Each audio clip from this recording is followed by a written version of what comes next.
Now, there's an acute shortage of ready-to-use therapeutic food, also known as plumpy nuts, a critical food supplement for children suffering severe malnutrition in the northern region. An investigation by Joy News reveals that the Ghana Health Service has not supplied the nuts to the region for the past 3 months.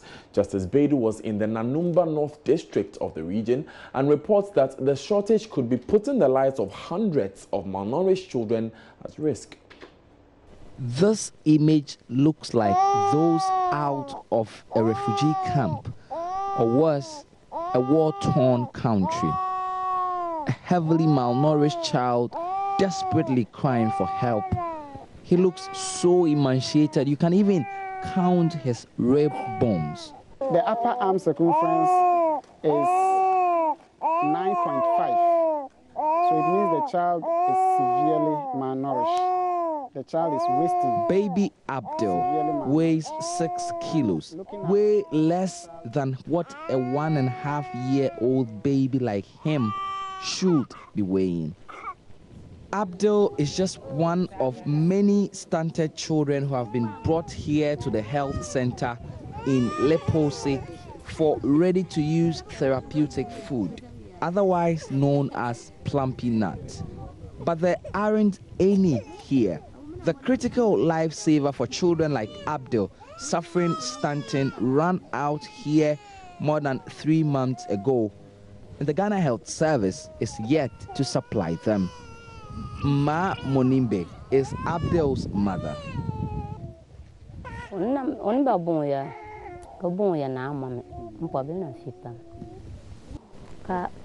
Some of the children are born malnourished, and in this area, when we give birth, we get pregnant early again.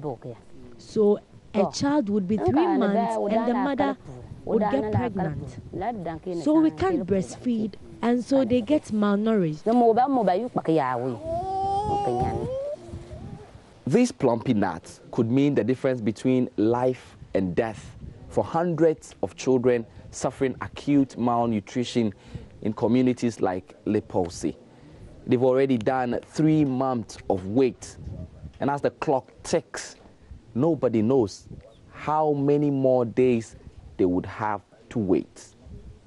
This small town in the Nanumba North District is one of the towns with the highest malnutrition numbers in this area, recording at least 3 cases of stunted children every month.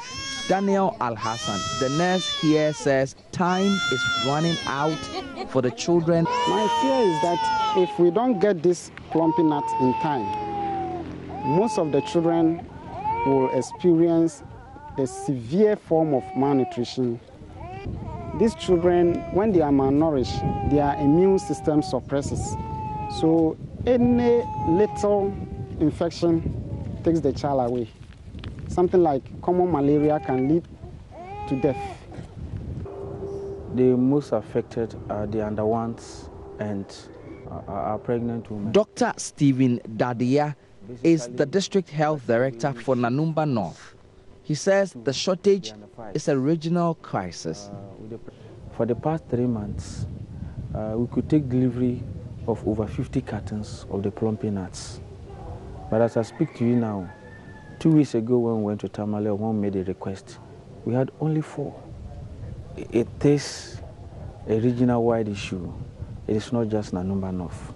Several lives are dependent on the supply of these plumpy nuts, and that must be soon rather than later. Justice Beidou, Joy News, Leposi.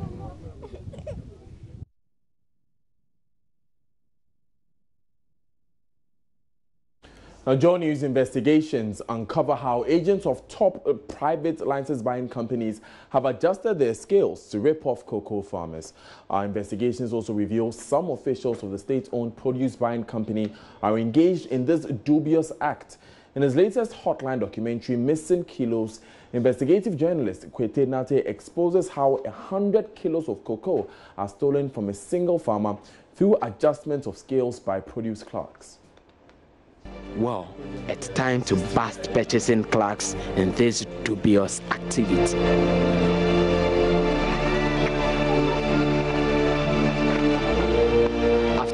seen my cocoa, I have brought the cocoa to the first shed at Amokwa.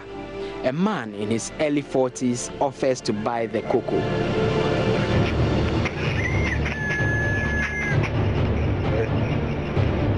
He volunteers to carry the cocoa. He takes me to a mud-thatched house. He doesn't own his own shed. He weighs the cocoa at home. A bag of 70-kilogram cocoa now weighs 64 kilogram on his scale. He's demanding an extra 5 kilogram despite stealing 6 kilograms through the adjustment of the scale.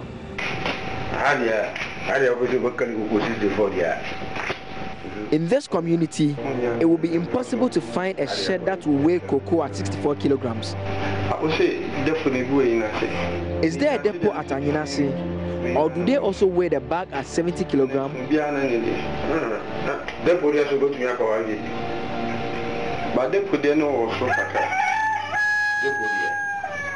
It won't be weighed at 64 kilograms, but you need to factor other costs such as transportation.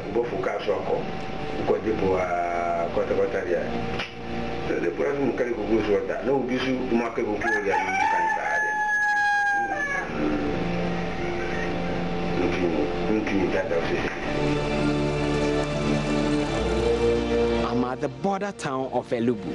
I want to test how pervasive this canker is in this region.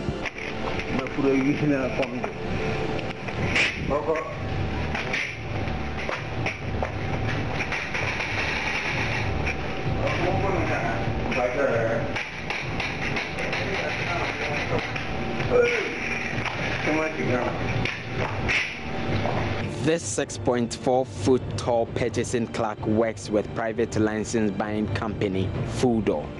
His shed looks like an old church block. It hasn't been whitewashed for a long while. He's taking stock of several bags of cocoa here, but he stops to attend to us. He drops the bag of cocoa on an old rusty scale. The 70-kilo cocoa now weighs 56 kilos. 14 kilograms is stolen on every bag brought to this shed.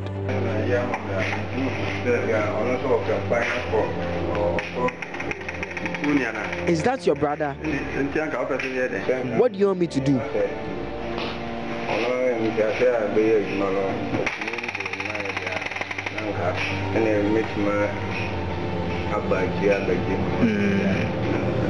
No, battery about okay, carry my.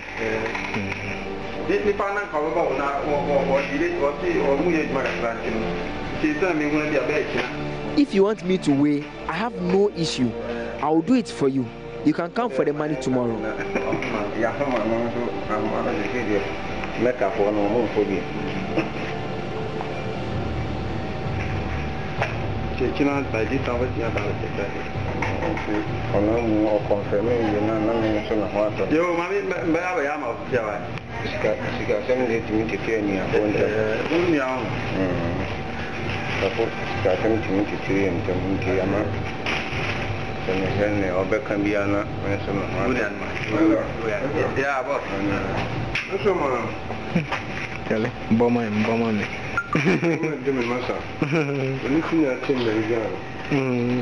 It's 57.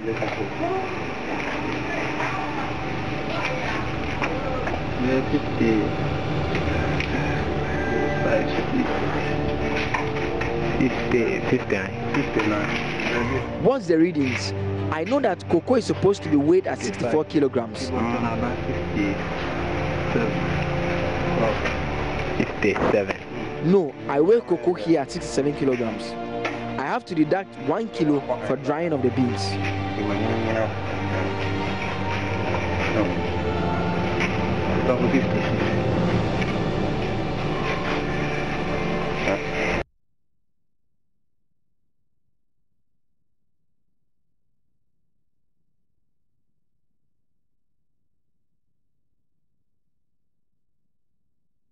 Missing Kilos will air tonight at 6:30 p.m.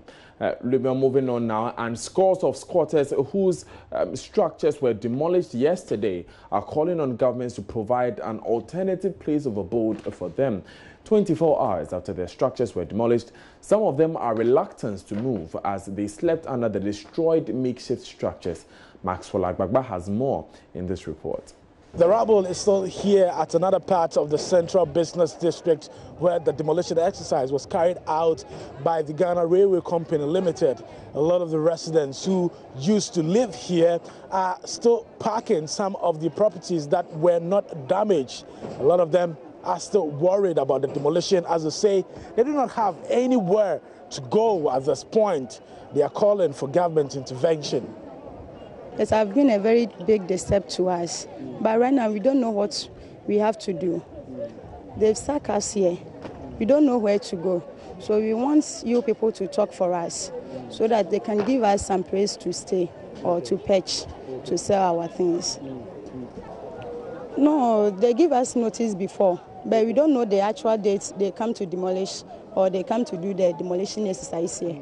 A lot of people live here. We want government to pity us, to find some place for us to stay.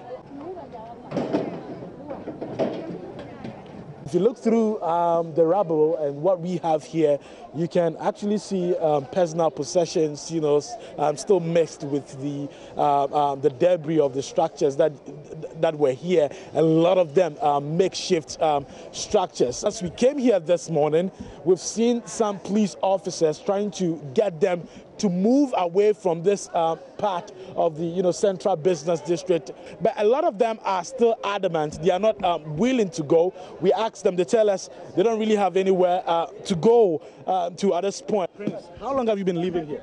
More than 6 years. More than 6 years? Yes. Okay, at what point did you get information that you should move away from this area? They said you should move. There's somebody has buy this land, so we should pack all our things.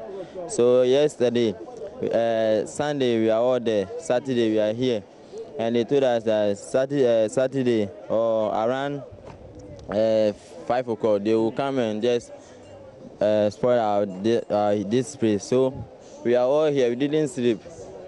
We did for the roadside. We are there, and then they came. And we were all of us packed our things. Then they spoiled our house or everything.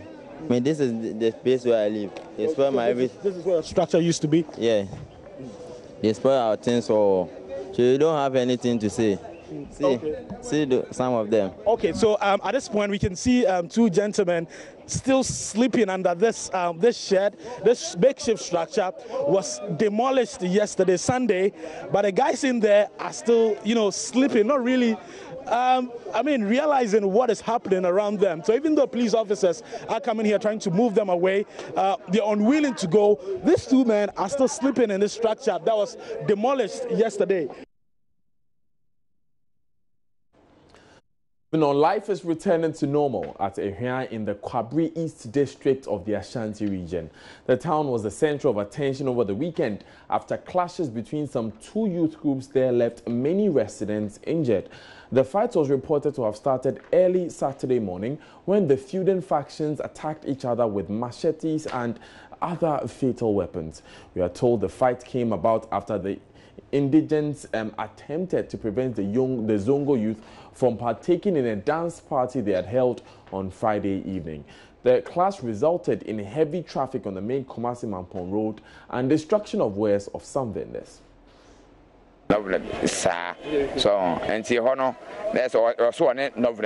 This person was living with a northerner. They didn't know who the northerner was, so they went to check on him. I've seen the girl. She has a child. I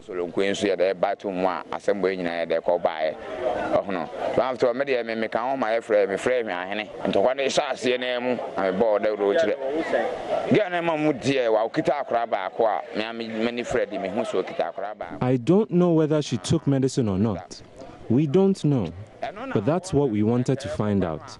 But then the fight began. When they say I wasn't knowing it. If we're keeping us, that's I didn't see. Now, yes, Sasana, Tenny Bacoba Pimba. No more Kazakasana, Sumbobem, no pattern, no muchas. We were at the wakekeeping and one guy hit the other. That's how the fight began. We separated them, but after the wakekeeping, they started fighting again.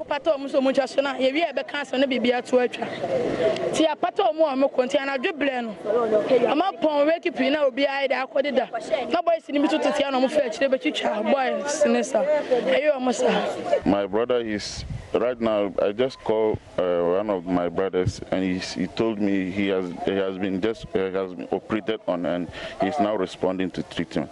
What I would say is that the security people, it seems they have taken sides, because what I'm saying is that when they arrived on that Saturday, they entered the Zongo and started attacking our boys. And the boys retreated and came into the Zongo. They followed us into the Zongo and they are just not firing, they are shooting at them. That is what is going on. So the security people, they have to be professional. They just came in and started shooting at our people. Meanwhile, it is a rioting between the Ashanti line and the Zongo boys. They've just taken side and attacking our boys. Meanwhile, those Ashanti line people, they are just there and causing mayhem to our people there. Thank you very much. Thank you.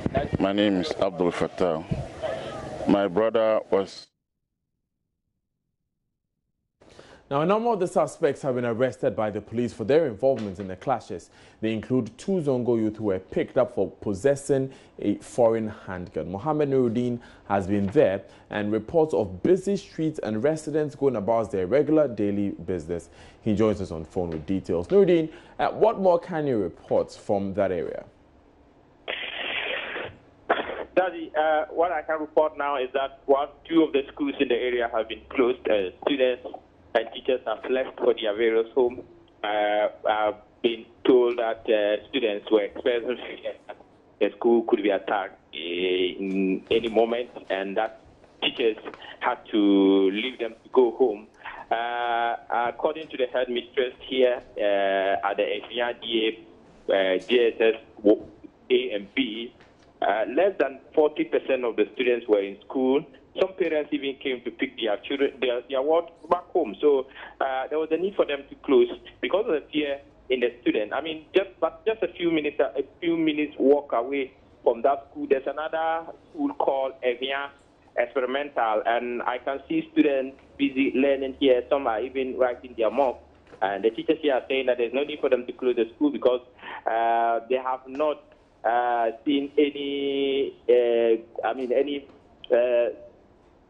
thing that will really bring about the Saturday's incident. So they are still here in school, but the DC is assuring residents that they will make sure that everything will be under control. He also said they are looking into getting police personnel here at the school to make sure they will provide security for the students, tomorrow. But tell us about the security presence in the entire district or the area.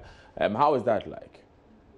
The police personnel have been placed on the main street on the Kumasi Mampon Street, and they are patrolling the area. I saw one of their vehicles here in the school earlier, and they were engaging with some residents.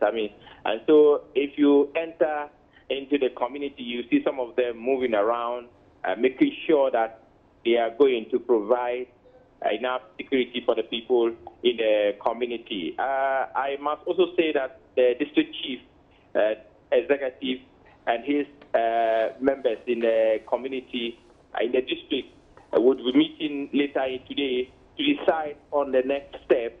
He told me there's no need for curfew now, right, but they would meet and decide on what to do next. Okay, thank you very much, Mahmoud Mohammed Nuruddin, for bringing us that report from here. Now, the Ghana Fire Service is assuring of its preparedness to fight fire outbreaks that may occur in the year 2018. This comes on the back of the Dome fire outbreak, where some eyewitnesses accused the firefighters of arriving at the scene late. A timely intervention by the service on Sunday prevented a massive destruction of an office complex at Ridge by fire. The public relations officer of the fire service, James Ohinba-Kwating, says the firefighters will be up to any task at any time their services are needed. We assist to prevent and manage undesired fires. So one of the key aspects of our programs for the year is education, and that we do through our fire safety department. It's education, and also to respond promptly to any disasters that will be called to. So mainly, that is our operational plan. In the past, the criticism against the fire service has been that, it's poorly equipped. The other issue about your response time. With regards to those two issues, can our viewers be assured that the fire service will be up to it for this particular year? Okay, our standard operation procedures tell us that once a fire is reported to us, it should not take you more than a minute to leave the fire station. And that we have stuck strongly by, except that, the traffic situation in Accra. There are drivers who blatantly refuse to even respond to alarms. They will be driving as if everything is normal, even when the fire service alarms are on and we are seeking for a way to pass. It has been a major problem. But if you ask me, any time a fire, for instance, this particular fire that we are talking about, it was reported at 11:48 hours. 11:49 we set off. It took us 6 minutes to get here. So we have always responded. I said that the road conditions and the traffic situation has always been a bane. And that's, we continue to educate drivers when we have the opportunity. That the law says that when you hear a siren, you need to give way. You need to give way. Because if you pick what's happening at Dome, I don't know, there's this video that has gone viral of a gentleman who sells mobile phones in the market, and he is heard on record saying that he called the fire officers about an hour and a half. They were still not coming in. We also know that you sometimes have challenges accessing structures even after you're able to get there in the first place. Is that also not a concern? Well, that is, we encounter problems with having access to fire scenes. But you see, let me talk straight about this young man who claims he called for 1 hour and all that. I don't know the number that, did you hear? Yes, yes, realized it was not fire 919. 919, and is that our number? So that also raises questions about the extent of the public education, because this is a clear case of someone in this distress. The person wants to reach them and he has no idea of the number. It appears the man knows the number, but maybe in a rush, he can also be dialing the wrong. When you are in a rush and in a panic situation, you can do anything. You can be typing 1 as 9, you see. So he can be doing the wrong thing and thinking that he's calling fire service. Sometimes you even hear the line ringing on the other end. But who knows, he may not have gotten to the control room. But it's as if then that is a telecom issue, and we don't control that. You see, so in that regard, you cannot really blame us when it comes to that situation. Year in, year out, we hear the fire service talk about fire safety certificate that is for buildings, and that would ensure that the building is in a manner that when there is a situation, you guys can move in. Enforcement has been a problem. Well, we have enforcement in, but we also have limitations, vehicles. Apart from fire engines, we need also mobile vehicles that are very mobile, like saloon cars and pickups, so that the teams can go around for enforcement. Within the limitations, we do safety officers, we have safety inspectors who go around, but they do it with the limited resources. In the period to come, we are hoping to intensify that aspect when we get a little bit more resources. So what would be your advice? First, let's talk about the market. For those in the market, then we can talk about those who occupy various buildings, among others. Well, markets, we have seen from previous market fires that most of the fires it arose as a result of people careless use of fire. Sometimes people cook in the markets, they don't even douse the fire totally, then they leave it. And as air blows, the fire is reignited. And if this same air picks a little bit of the fire and it falls on something that is dry or something that can burn, it starts a fire in the market. You see, people use electrical appliances, sometimes they don't put them off and they leave. People use things overheat. They leave electrical sockets and they overheat and some cause fires. These are all things that we've seen over the years. We try to tell them, so at a point we were even saying that 6 o'clock everybody should leave the market. We do an inspection and the market is closed. But not all markets have assets in and out. Some are open. You can enter from any angle. So that also constitutes a problem to us. So we, on our part, we have tried. We have tried under all the constraints. We have done our best, but there's always room for improvement, I must say. So this year we are hoping that every aspect will be boosted, and we are hoping that fires will be minimized. But people should be more careful. There is level of carelessness and negligence in terms of handling of fire is just too much. Most of them are human-induced. I mean, if people were a little bit more careful, we will not be recording high fires. As the watching Joy News today, we'll take a quick break, but when we come back, the Auditor General, Daniel Domelevo, says he's written to the Attorney General to allow him to prosecute wrongdoers he finds. We'll bring you more on that after this.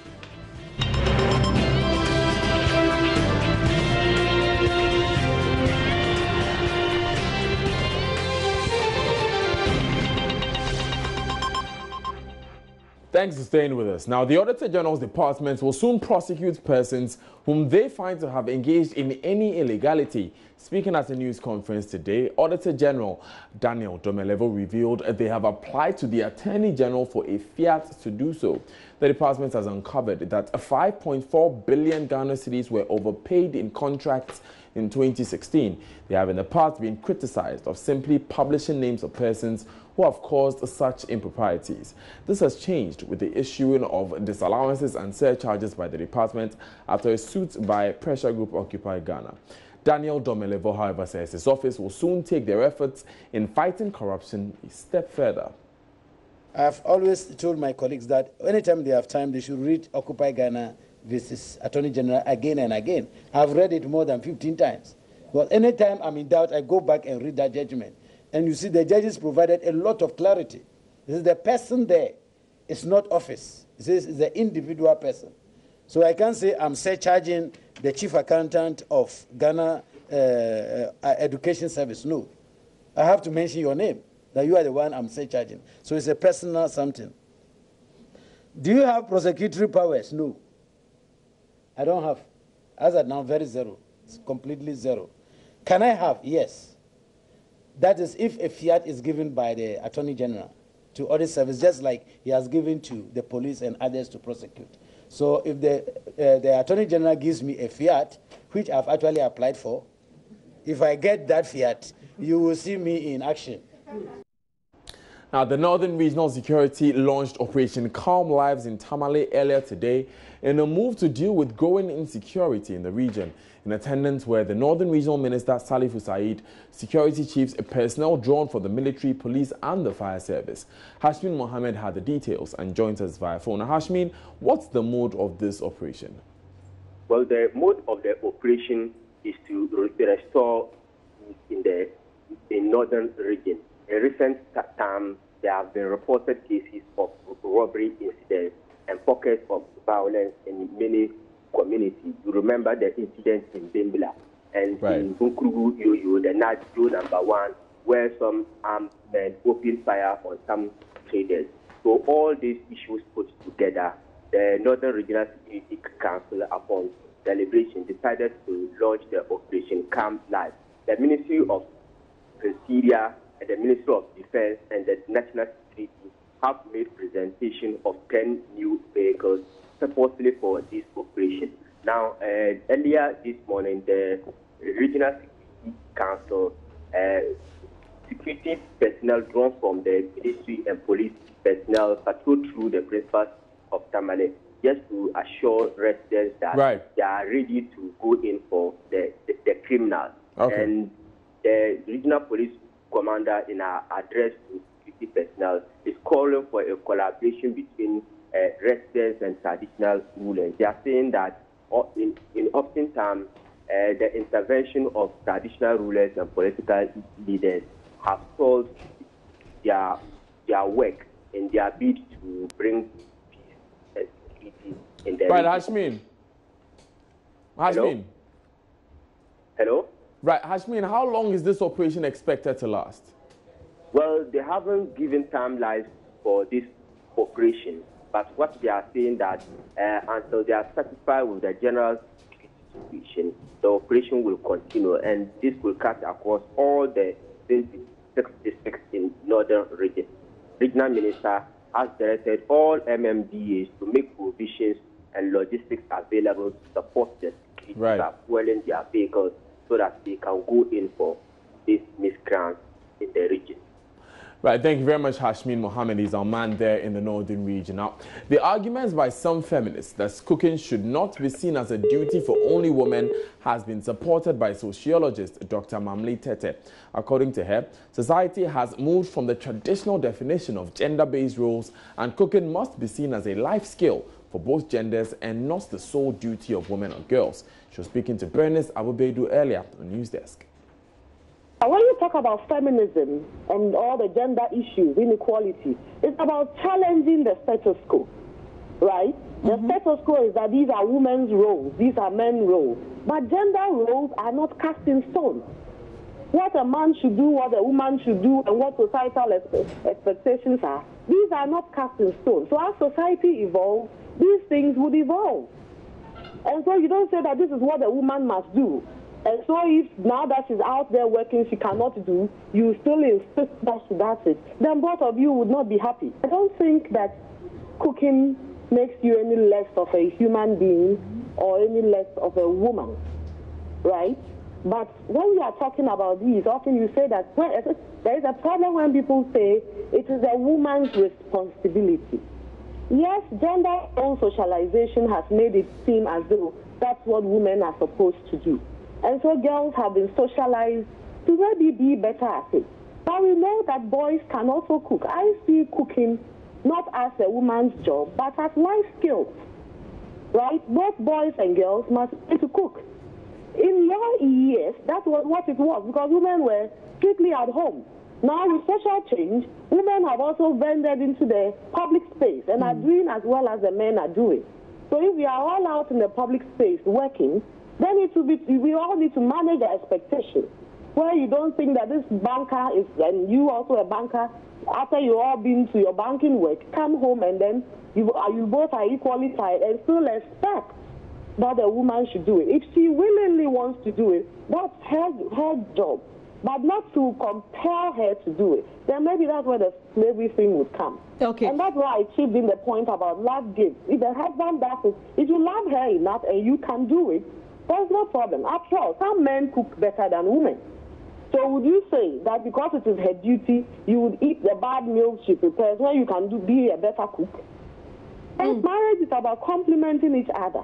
If you can cook better, do it. If she can cook better, you do it. Dr. Tete, however, cautions the manner in which the conversation about women and cooking is being carried out would yield little results. She advocates a more civil debate, devoid of insults, and one which should be had at both the domestic and social levels.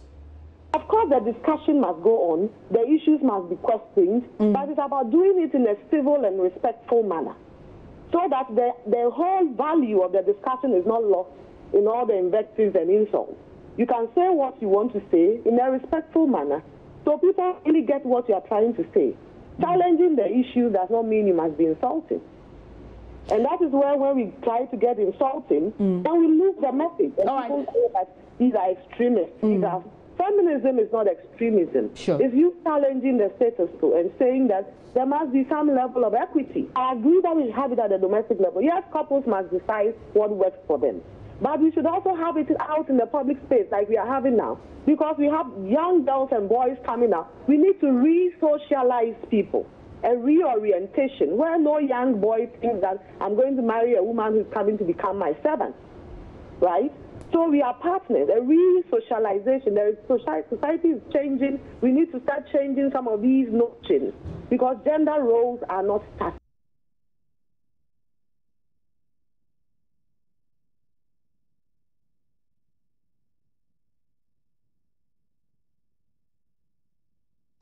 So watching Joy News today. Now, Graphic Business in partnership with Stanbic Bank is holding the Graphic Business Stanbic Bank Business Breakfast meeting under the theme Deposit Insurance, a catalyst for stronger banking industry. Joy News and Joy Business are media partners for the event, which comes off as the Labadi Beach Hotel, Accra. That is on tomorrow, Tuesday, February 6, 2018. We have with me in the studio Kojo Labi, Communications Manager of Stanbic Bank, and Theo Yate, Editor, Graphic Business. Gentlemen, welcome. Thank you. Now, first of all, the Governor of the Bank of Ghana, Dr. Ernest Addison, we understand, will be a part of this this event. Mr. Labi, why is it so important for us to have such an event? Well, the Bank of Ghana came up with the idea that we've had a problem for some time that we want to try and rectify. I'm sure in recent times you've heard of situations where people have had issues with their savings or transactions with banks. Now the idea is that if you have a way of insuring their deposits, if there's a problem, the fear of a run and so on, these things get covered a bit. So let it be. Let the Bank of Ghana's idea is that it will be good for Ghana to have it because a number of countries around the world have done the same thing and it's worked for them. So maybe we are joining a train, and on the part of Stanbic Bank, the idea is that if it's so useful for Ghana, why don't we facilitate the process? So in collaboration with our partner, the Graphic Business, and of course you, Joy, and a few others, we decided that, hey, let's chip in and make Mother Ghana benefit. So, Mr. Yate, this is not the first breakfast meeting that Graphic Business has had. Yes, this is not the first. Yeah, so what's the idea behind having these breakfast meetings? Graphic Business, for us, we are the business newspaper for Graphic Communications Group, and we set the business agenda. We believe that in the thought leadership space, as we are leaders, and one of our core values of the company is that it's our leadership. So we believe that we need to really set the agenda in terms of this public discussion on issues that normally people miss, because normally the conversations sometimes are not really skewed towards a certain direction, and we believe that some things are missed out, some critical issues are missed out. So that is the reason for why we decided that we'll have this event. So taking it from where Kojo left off, we looked at deposit insurance, we look at protection of deposits, and we believe that this is something very critical, because sometimes when you put your money or you invest your money, we are looking for higher returns, but we don't know that there are risks that come with it. So deposit protection is kind of setting you, is kind of reminding you that, look, watch, think, as you are looking for very high returns, know that it comes with certain risks. And also, when in case there is a failure on the part of the deposit taking institution or the banks, you should know that you don't run to central bank to ask for your money, because you have rather insured it. So this is where you should go. There's a private arrangement, or there's an arrangement between you, the depositor, and the institution. So the two of you should rather be talking rather than directing your attention to the central bank. And we believe that these are some of the conversations that we need to be having, rather than just wait for the occasion to or something to happen before we actually deal with it. So Mr. Labi, for someone who will be partaking in the events tomorrow, what would you like the person to take away from that event? Well, the bigger message will be that Ghana is ready for it. Come the time that if there are no problems in our economy regarding the financial sector, hallelujah. But if there should be any problem, any challenges, we are just saying that listen to the speakers and their angles they are giving to you regarding what can be done or the structures that have been put in place so that everybody will rest assured that if there should be any problem in the financial sector regarding this kind of challenge, in terms of who covers your losses and so on, there is something in place for you. And aside from Dr. Ernest Addison, who will be speaking there? Nana Otua Champon, who is a banking consultant, who is a seasoned authority when it comes to banking, will be speaking. He will be speaking on the governance structure of the deposit insurance scheme. Then we have Mr. Seta Asante from Bentiche Lecha Nankuma.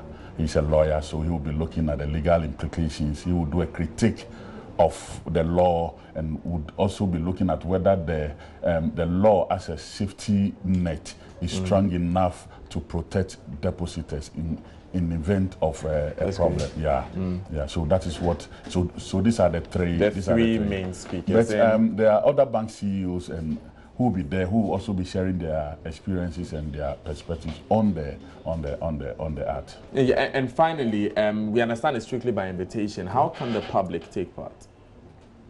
Well, I believe with collaboration with Joy, for example, the questions that they may send in their questions to your morning show, I suppose, and also at the event. It's actually live streaming. We'll be taking comments from people outside, so they'll get. And it'll be live on this platform as well on Joy News. Thank you very much, Mr. Labi and Mr. Yate, for joining us now. It's a good time to talk about business now. Emmanuel Abuajiri Afi is standing by.